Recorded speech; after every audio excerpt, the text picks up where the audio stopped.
Whoa! Excuse me there. Sorry about that. So let's talk a little bit about some markers, won't we? I was sitting in the office one day and I was like, why doesn't OTR sell filled soul tips? And as soon as I said that, the shipment came in. I didn't even know we had ordered these. Sometimes I just don't know what's going on. I just don't.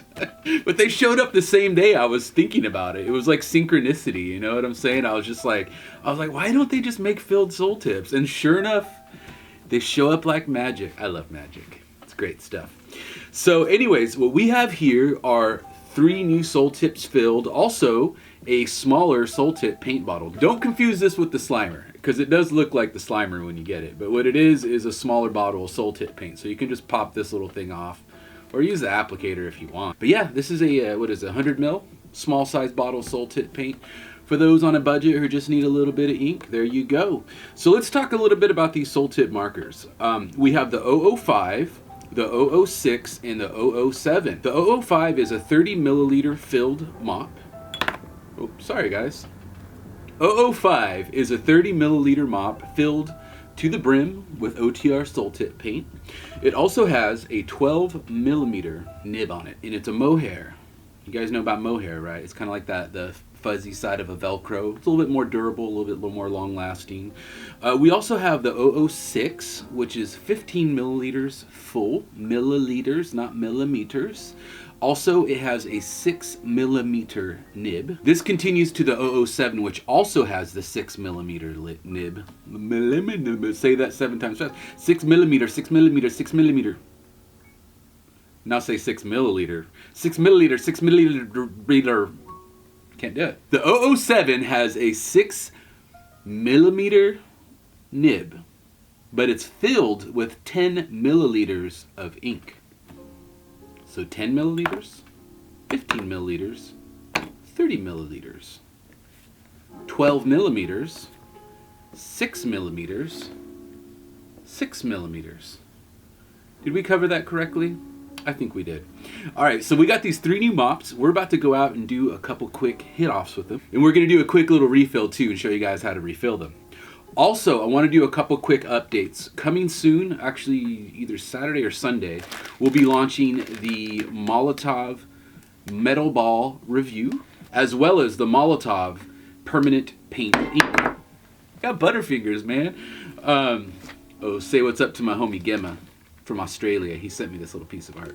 This is the Molotov alcohol-based ink for the metal ball rollers. You could also use it in a mop as well too. It's new stuff. We'll get to try it out. And then next week we'll be doing the review on the Montana ultra wide cans. There's a couple questions about how much air is left in the can after you refill it. And I think there's a little bit of confusion. When you're transferring the paint from one can to the other, you're also transferring the propellants as well. So it's not the residual propellants that you're using in the can. So don't worry about that. You're not going to run out of propellants.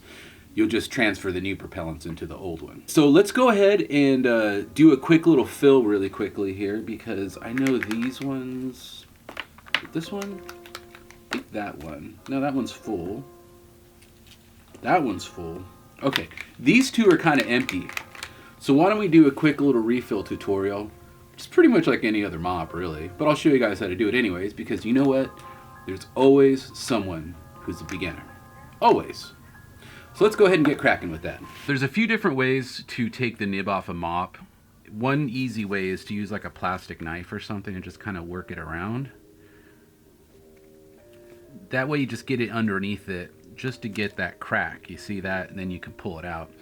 And the thing about the plastic knife is it won't damage the mop nib. You could also use a regular knife, but you run the risk of cutting through it.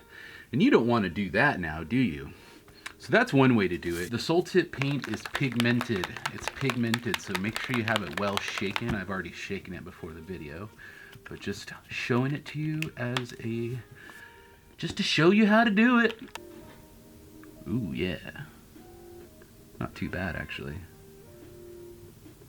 I was worried there'd be some pigment clog, but it actually seems to be taking that pretty good. Woo! Easy there. Easy there, Tiger. All right. Ooh, this is gonna make me nervous. Don't fall over now. Don't fall over. Oh my God, don't fall over, don't fall over, don't fall over. Can we do it? Can we do it, guys?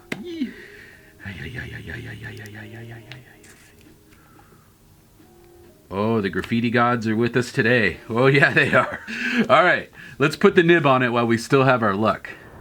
All right, guys, we're here at our spot right now. We're gonna be testing out the 005 and the 006 mop. I'm not gonna do the 007 because it already comes with the same nib as the 006, so it's kind of redundant to do that.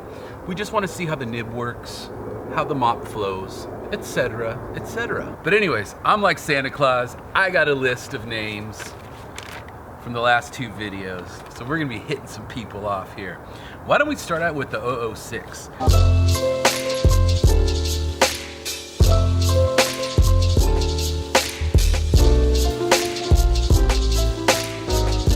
You know what, guys? The paint on this wall is still too wet for the mops. It's a good little test, but it's really not showing the mops in their best light. And you know, mops work best in smooth surfaces. I can deal with the rough surface, but it's just when I'm writing, you know what I mean? It feels like sticky, like the mop is sticking to the wall. It's not a good feel, and I don't think it's fair to the mop.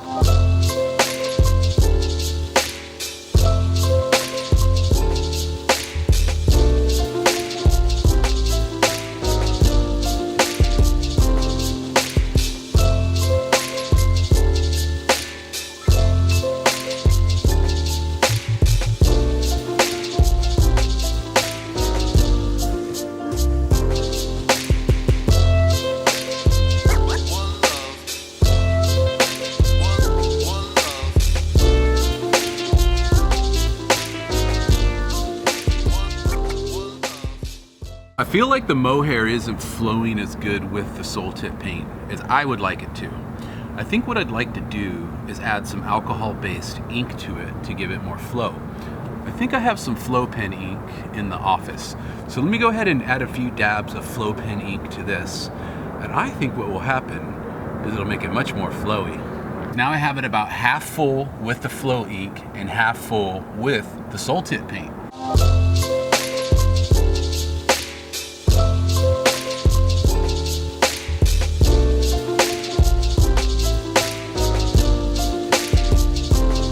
This really brings it to life. This is a much better way to go.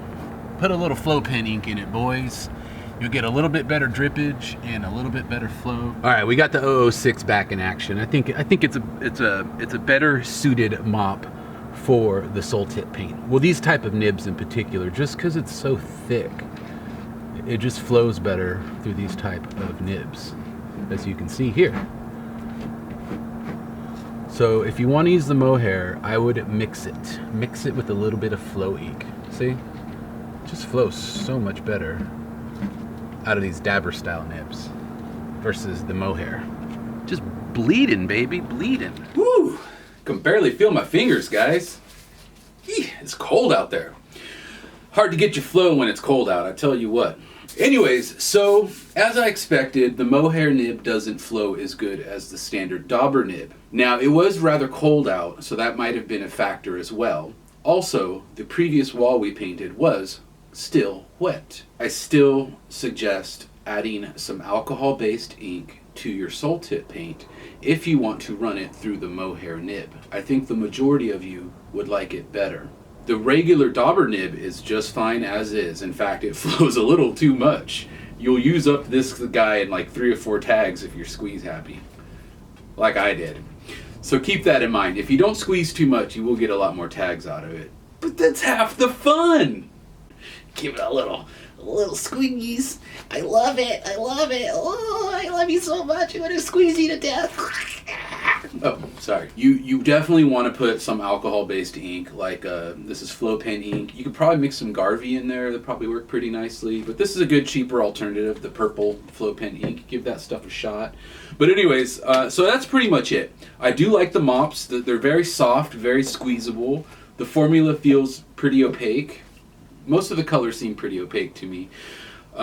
How permanent is it outdoors? I mean, the paint will last much longer. How much longer? It's hard to say. We don't have any scientific testing to really do that with. Oh, and before we get out of here, somebody was asking me about how to get better throw-ups. And that's a good question. Now, style is relative. That is one of the things that are relative, is style. So I'm not going to tell you how to do your style. Do your style however you want. You'll know when you're going through your book and you eventually find something, and it's okay if you bite a little bit of style here and there. That's totally fine. That's how styles progress. That's how style conventions happen, is by people biting styles, changing them, or maybe not changing them. Maybe they just like a certain look. That's okay. But anyways, what I was going to get to is, if you want to practice, get some tracing paper. Higher end artists, they'll probably use a light box or whatever. A lot of professional graffiti artists use light boxes to do their work. So don't feel like you're cheating. This is a normal thing that artists do. But yeah, find a throw you like, and then just start practicing it. Like get it on a piece of paper, get the tracing paper, and just start writing it over and over and over again. And eventually what you're going to do is you're going to train your hand how to do that throwy. This one's a 90s, what I call like my 90s style throwy, with the pointy tops and the round bottoms. Very popular back then. My era, baby. But that's a good way to learn. Tracing paper, you can do this with straight letters, tags, all kinds of stuff. But tracing paper's cheap. It's a good way to practice. And on a nice cold wintry day, just sit down and work it out, baby. Work it out. But anyways, I just want to say thank you again for watching this video. Thank you for subscribing to the Art Primo channel. You are subscribed. And again, this is artprimo.com, your #1 source for all things graffiti or art related. Thank you very much, guys. I'll see you later.